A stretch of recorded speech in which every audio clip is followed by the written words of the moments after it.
Hello ladies and gentlemen, welcome back to Yosemite Valley, our wonderful ongoing big project in Planet Zoo. Yeah, today we log in to enjoy the finishing touches of the dome build actually. And yeah, this was actually taken from the live stream we had on last Monday, which was super fun, again, as always. And for those of you who, I always get these messages after the episodes that were like, people still don't know that I'm streaming quite often on Twitch. So you might want to check out the links in the description if you want to join me there every now and then. So most likely I'm streaming on Mondays or Tuesdays at the moment, around 7-8-ish p.m. Central European summertime. So there we go. So many different numbers to keep in mind. Anyhows, we finished finally the orangutan area and also every surrounding of the wonderful Yosemite Dome. And you will see this in a wonderful real-time part at the end of this episode. I can only tell you that this is wonderful. It's turning out absolutely gorgeous, and I'm a very big fan of what we've done. It's just like, this game. Okay, here's a little warning. The next couple of minutes might be a little bit off topic. For those of you who want to see this all about this build, might just want to keep with me until the very end where we do the real-time part. But now, about this game.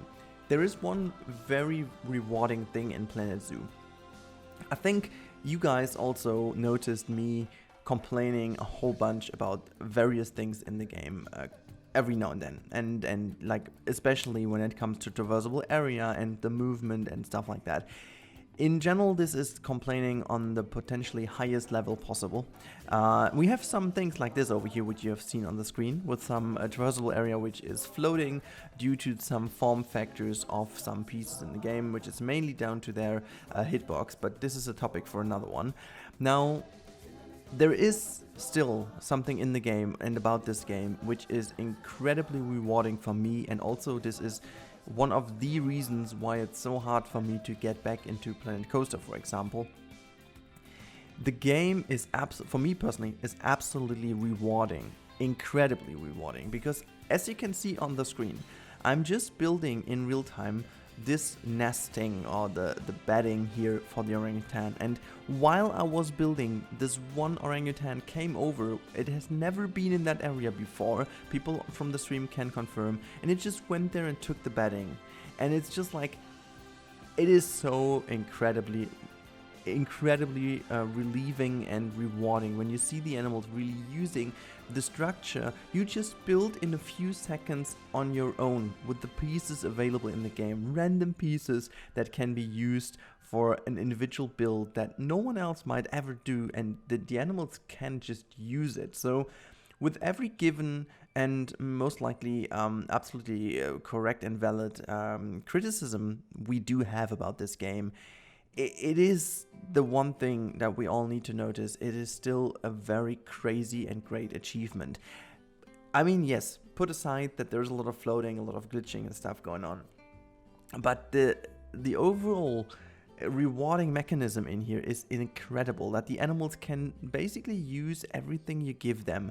I don't know, it's just so good. You just have to test around a little bit. Yeah, you have to be a bit more finicky, or you have to be a bit more patient, because things are finicky. You have to be more finicky. What is that even? Anyways, it's really cool. You can see there is another girl just coming up, running on here and taking the other sleeping area. It is so cool. I was just building them, and they will just constantly coming back, checking if there's anything new and just getting back into the beddings. And again, it's just really cool, and I enjoy this quite a lot.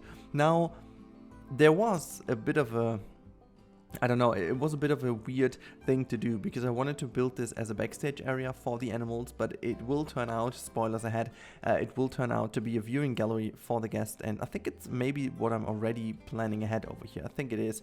I just realized that I find it better to have the guest really coming to this very point over here, to be able to see these wonderful beddings of the orangutans, because I just felt them using this so nicely is just way too good to not make this available for the people to look at and to have a little go and watch it. Now, the one thing I do though is I'm gonna put this in a dead end in terms of the guests. Like the staff members can go in the staff area, but this area for the guest will be a dead end.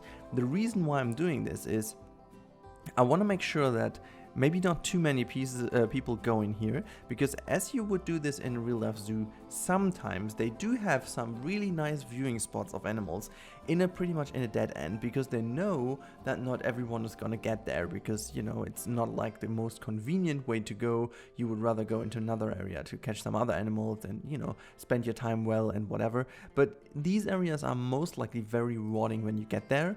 And still they have the advantage that the animals are not as annoyed because there are not too many people around, so that's rather cool. And I found this really the idea about this thing. So put this kind of viewing gallery in a little bit more far away space of the actual pathway and the actual layout of the zoo.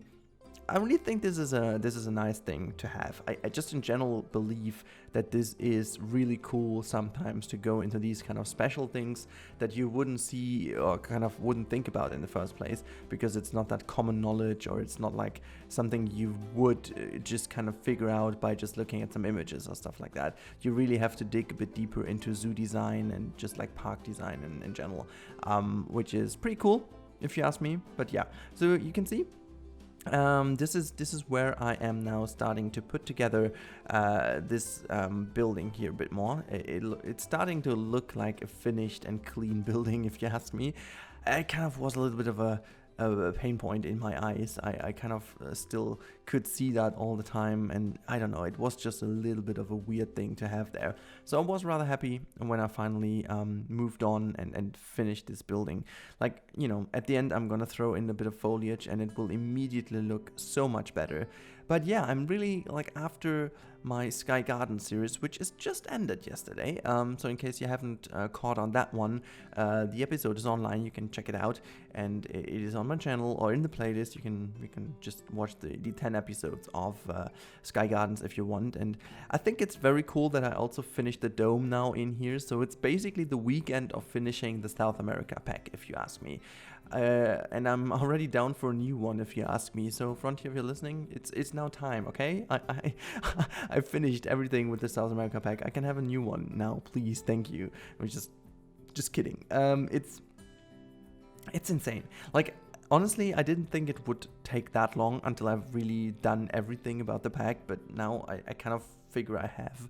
And it's really cool. I'm super excited to finally get back into the actual animals of the game, which is, well, that's wrong. I should say the old animals, or like the more fitting ones for Yosemite, however you want to call it. I want to get back into those topics that we were discussing before we knew what were coming. And since we don't have a penguin, we cannot do this. We have to stick with what we have. And this is something we are going to talk about quite a lot at the end of the real-time part. I really need your guys' opinion, and I will do a poll at the end of this video just to make sure that I'm really 100% secure on what we're going to do next, so it does meet your expectations. And yeah, the choices I'm going to give you will be the ones that I really want to do, so don't worry what you're gonna pick. I am happy with all of them. Just to make sure that, you know, we are having a bit of common ground for the future. But yeah, you can see the always the always necessary cleanup is going on in the background. It's always the one most annoying thing in the game, that when you stick stuff into a ground or into a roof or stuff like that, if it's too thin, you end up having these pieces stick through and peek through, which kind of creates this ugly looking stuff, and then you just want to clean it up. However, I also found it super funny, because most of the times you don't even see that. You know, no one would actually go into the inside ever of this thing. It would be only me noticing that this wouldn't be cleaned up in there. So I don't know. It's just me being a bit more, I don't know, needy when it comes to these clean interiors, I guess. I mean, you can't say that these buildings from the inside like look super awesome and like super clean or whatnot. Like they look like a bare bone backstage area for animals, but that's what you would see in a zoo. And since this is what we are going to do here with Yosemite, blending in a lot of realism, this definitely has to be done. I mean, this is what you're gonna expect from there. But yeah, Now, as we've done the outside, we also needed to finish the inside here, and yeah, I was just kind of redoing a few of those enrichment items, mainly because they were all knocked over, and I wanted to put them into other spaces where they belong, so that they don't get kicked over again and again and again. But yeah, the most annoying part was now to get rid of all the little bits and pieces in here that were sticking through, peeking through. So I was trying to really hide away everything as best as I can. And yeah, at the end of this episode, you will see this when we will go through the dome. You will really see how this all now works together. I think I'm really happy with how the dome turned out in the end, even though there are a few things I'm lacking, which I would have loved to do, but there's simply no space. So for example, I wanted to have some shops in here, something to eat and to drink, but we just don't have that, and I don't really, don't see a space where I could fit it in. I have some ideas, but I think I don't want to go that route again and just make, the game suffer even more, because it's already quite CPU and GPU heavy in the dome, so the performance really gets a hit in here. It's not the best idea, I guess, to, make even, make a space where more people will stay because of the food, and, will drop their litter and stuff because they will have to carry them stuffs through here. It's just like, I don't know, it's just something I don't want to have in here. That's simply put the one thing I want to have, but yeah. You can see I'm trying to go in and out here as much as I can to make sure that this all looks a lot better. I put a lot of foliage to make it even look more overgrown than it already does. So yeah, quite a few things I need to do. As well as this little cut I needed to do because my voice was getting away from me again. It's a lot better. Like, pollen allergy is slowly starting to disappear, but still talking for longer than 10 minutes is starting to be still a bit more kind of, I don't know, challenging, I should call it. It's not super challenging, it's really complaining on a high level, but I don't know, it's just turning a bit awkward after a few minutes if your voice is starting to get away from you. You're just trying to speak a bit more soft and nice so that it's not too annoying for you, but at some point I just need to hit the pause button and just get quickly a little bit of drink, and then just kind of get my voice back to make sure that I can keep talking to you guys and just making it a bit of a nicer experience than having this kind of really broken voice, which does happen quite a lot in the recent videos when you listen carefully. I do the best things possible to kind of improve my voice post-production. But that's mostly what I can do is just soften it a bit more and kind of try to make sure that it's not sounding too weird. But anyways, we are getting towards the end of the time lapse, and now I just need to start and make a little bit of a segue into the real-time part, because this area over here is I think it's going to change dramatically. I'm not sure. Many people were requesting lately that we need something focused on Yosemite and not on animals. They wanted to have a recreation area, and this is what I want to give you guys over here. I want to make a bit more park-ish looking area with a lot of seating possibilities, a small little restaurant to grab some food, but the rest will be about nature.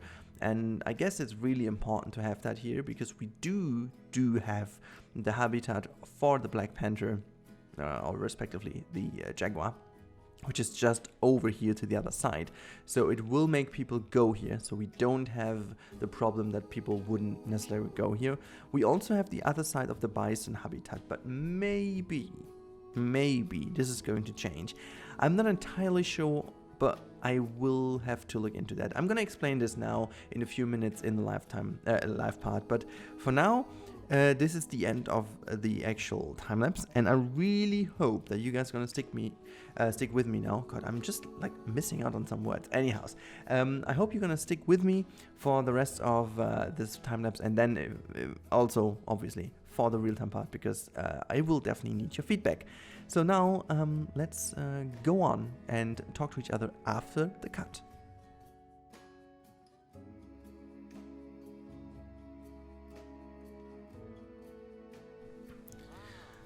Alright, sectional area where we are going to look at, and here we go.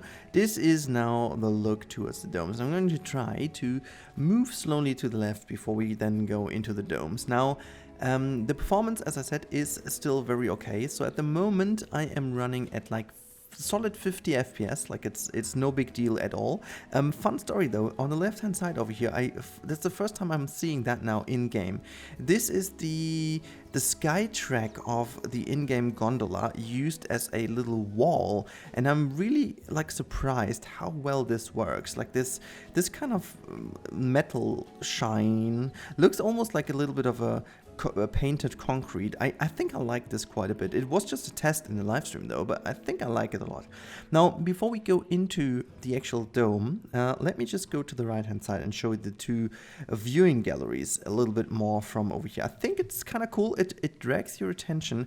What we are missing out on, by the way, is still some signage over here. Like, we do not have any signs. We do need like to have like a really nice get into the dome kind of sign, because there's at the moment nothing like that. But honestly, we don't have this in the zoo at all. I'm secretly hoping for some billboards at the end of the day, because this is going to be a long run, a project for the long run. It's going to be a marathon, not a sprint, so I'm still hoping for that. Also, we need to get some elevation into this garden over here. It's pretty much too flat at the moment, but the whole right hand side with the backstage path isn't done yet. But yeah, we come here now to the first actual viewing platform over here. We do have this generator with a cool air to the left hand side, gives this nice vibe to it. But yeah, as we get closer to here, this is the first viewing area, and none of the null monitors actually is up in this area, so we can't catch any one of those. But this is, you know, that's how it is in a zoo. You don't always have the possibility. Also, the sign is missing. It's just a very bare bone one though. But if you carry on over here, this is what I meant in my recording. This is the basically that end you're getting to. But I think it's really cool because that leads you into this nice space over here. You still have a very decent view into the area, into the backstage area. It gives you this kind of glimpse into the actual engine of the zoo. Let's see if we can catch someone. Oh yeah, there's someone sleeping in one of those things. Look, this is exactly what I meant. The play with the sunlight over here and just the opening and just how it looks. I just love it. Look at that. There is one just lying in here. Maybe the other girl's just coming in and showing us how to get down into a bed as well and just get asleep. Oh, are you going into the same one? Can you just please not just lay down at the same spot? That would be awesome. You're just like, oh, come on, don't do this. Let's just go. That would be the perfect. Oh no, she's not. She's like, oh, I'm gonna go. Okay, this is because the keeper was just over here. And okay. But yeah, you can see, I think I just love it with all the beddings over here. They're using it exactly like you would expect them to use it. And yeah, it's overall just a little bit of like a nice, quiet little viewing area for the animals. And yeah, that's just how it is. Now let's rotate and go back into the well, actually we can go to the entrance a little bit quicker, trying to not move too quick and rotate the camera too quick. But yeah, you can see we will change the mountain peaks all over again a little bit, so to make them look a lot more like this one over there, so a lot more realistic, a lot more nice. But again, I'm just waiting a little bit and pushing that further to the future, mainly because it's gonna eat up my performance, and I don't want to do this too early. I'm just hoping for some improvements in the future, and maybe also improvements on my computer. But yeah, we're getting in. We do have these vents in kind of the roof to change the temperature. This door then would slide open, and yeah, you're getting into the heat area, and there we go. Actually, I like to have the heaters in here as well. This effect is kind of cool because it really gives you the feeling of now it's getting a bit more humid and warm. And then you go in, and boom, there you go. You are in this wonderful tropical house, and I feel like it really gives you immediately this tropical feel. And also props to Frontier. I mean, the sound design is so great that you just immediately catch this more hall sound where it's all a bit more like really indoors and stuff. And if it would be raining outside, you could even hear that even better, because then you know, you would only hear a little bit of a dump sound or dumb sound from the rain. Oops, what was that? But yeah, there's the pygmy hippo down here. They're actually not by the food for the first time ever, I guess, when we checked this. Maybe just because they have none. Might be the reason. But yeah, so we can just go over here. You have this waterfall just tumbling down here, and then you can catch the animals when they just go into this area and enjoy themselves swimming, even though I haven't seen them swimming in there that often. I think mainly the reason is because they fulfill their need already in this water down here, so they don't really have the need to go up in this area, and I can't really make them go there, but you know what, I think it's fine the way it is. But yeah, coming down this little stair over here, we are getting it to the first and maybe only little open space of this entire dome. We can see a Nile monitor just finding its way somehow up the hill. I think it looks gorgeous over here, just having this animal go up this hill that way and just peeking through. But yeah, on the right hand side you have the education board. This is where you could potentially see the pygmy hippo. The underwater viewing is kind of nice. I think I like the elevation change quite a bit, so it's really cool. To the left hand side you can see parts of the Nile monitor habitat. Oh, there's actually one over here right now. I think I never caught one here. That's so cool, because of the blood enrichment thing. Oh, that's so good. But you can already tell in the distance that there's a lot going on with monkeys, which we're coming to at the end of the tour. But yeah, it's actually, and this is really cool, it is a tour. You have to follow this path. I had the idea at the beginning to make it not like a tour, to make it like a forth and back thing where you go in and out. But I think it's better to have a tour, because then people will need to maneuver through and you will always have some traffic here and there. But yeah, so this is how it looks from the other side. You have seen it from the outside a few minutes ago, but now we are at the inside. And I think when I was building it, I was not really satisfied with it, but how it looks right now, also with the slightly green bluish backside and also greenish ceiling, I think it really gets its own character, which I like. This is also one of the habitats which is a bit more open, because the Nile monitor doesn't really like it too overgrown, but still I think it keeps the tropical vibes kind of nicely, so it's nothing to worry about too much. And then we are getting into the big deal. This is the one and only thing, and oh god, this was just such a pain to build, but I think it was so much worth it. This is the orangutan habitat. You can see, look at that dude in the sky. Is she going to use that one? Yes, look at that. She's just gonna climb over us, over into the trees. I think I love it. It's just so good.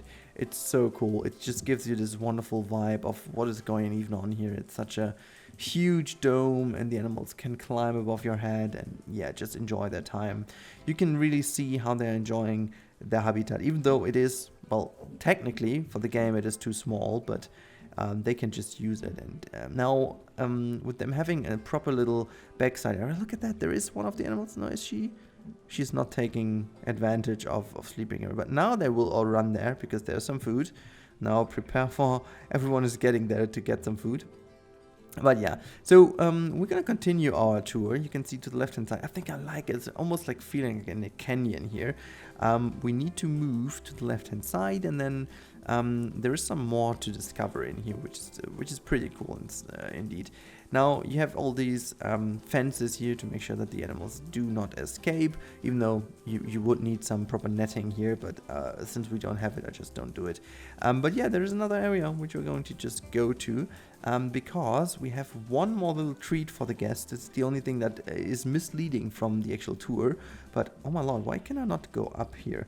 The Tagit cam really has this little issue when you go up an incline. I don't know what it is. But yeah, you have a peek into the jaguar indoor habitat, which I think is cool, because you will need to go all the way around and follow the route of Yosemite Valley Zoo in order to see the animals from all the angles. But in here, this is the one area where you can catch the jaguar actually being inside, and none of them are inside right now, but I think it's just cool to have this opportunity. And if you turn around, you're actually rewarded with a bit of a nicer peek into the orangutan upper area. There's another one just walking over to the other side. Look at that. You just get this completely different view now from the other side. You have a bit more of an idea how the overall habitat is laid out, and just gives you a bit more of an insight to the actual area. I think it's really cool. I think it's really selling the idea. But yeah, as we move down the incline again, sorry, I just need to release the shift key, because otherwise I'm getting these issues. Yeah, all over here we have the climbing frames. Everything is working just kind of nicely. You always hear the sprinkler in the background. I definitely have to put some speakers in here with some music. That's definitely needed. I completely forgot. But yeah, now we come into the area of boxed animals, it seems.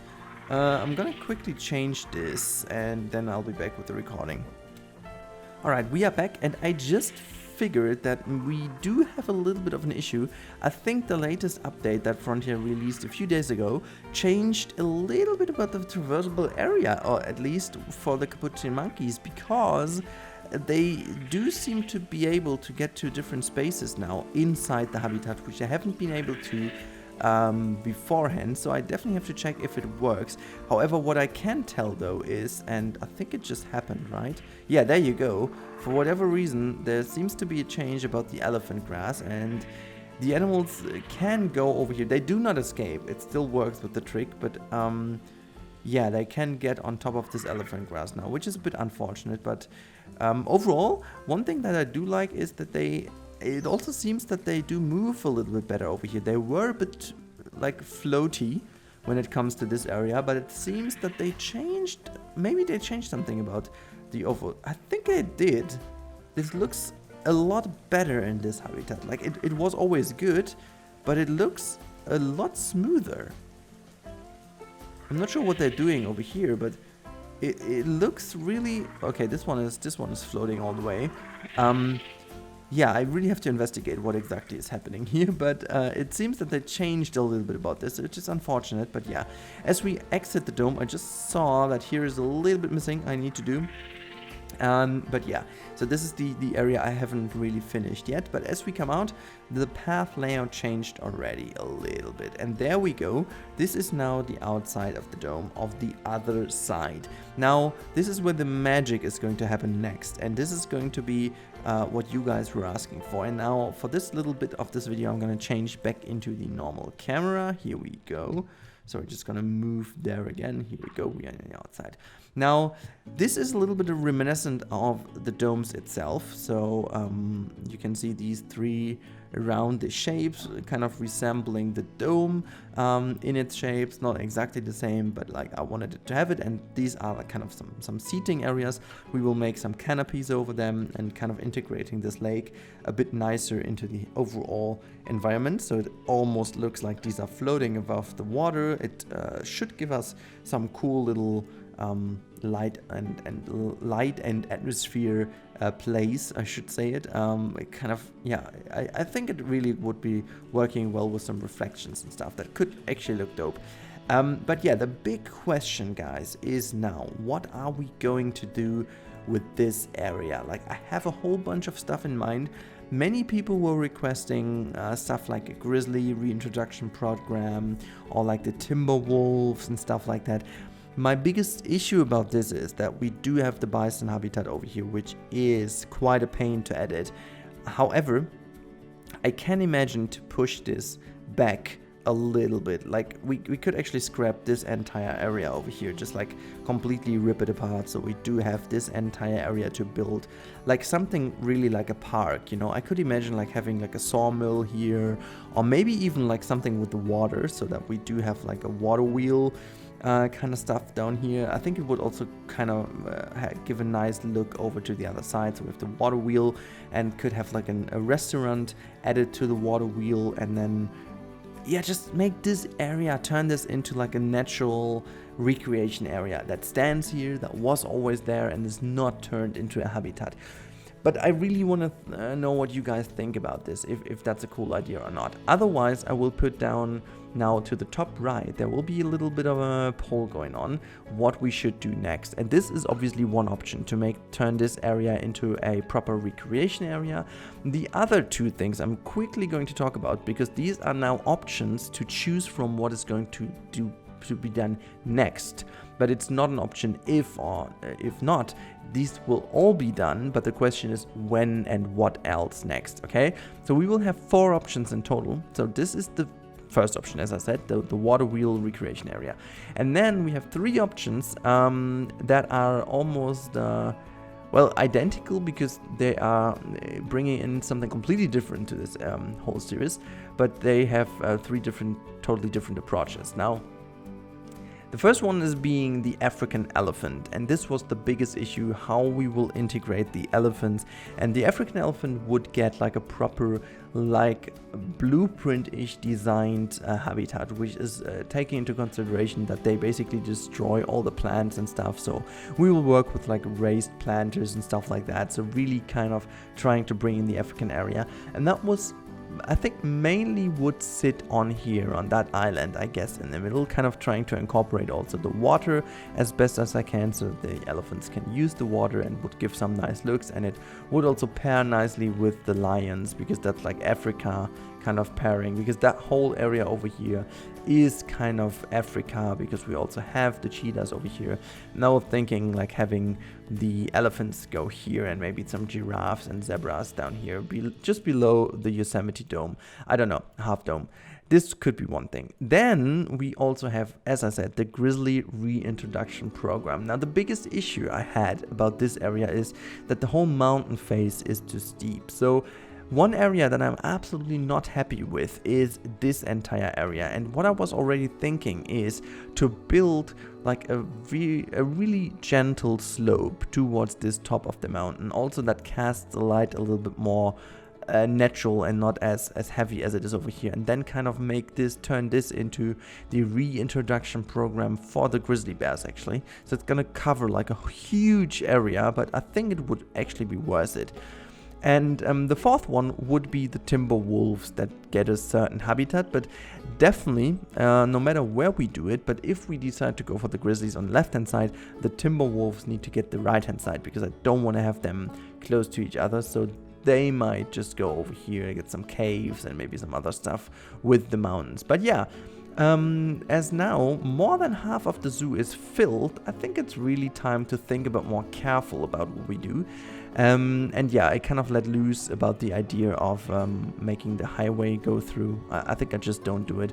I will eventually just build the railroad around the zoo once and then just get a second connection on this side, but we won't have like a highway go through. I think that's not the idea of it. Anyhow, guys, this episode is long enough now. I really hope you enjoyed it, and if you did enjoy, as always, I would be happy if you subscribe if you haven't already, because again, that helps out, and we are just so close to 40k. That's such a great milestone. I cannot wait to reach it. And yeah, other than that, have a wonderful weekend, everyone. And yeah, see you next one. Until then, goodbye.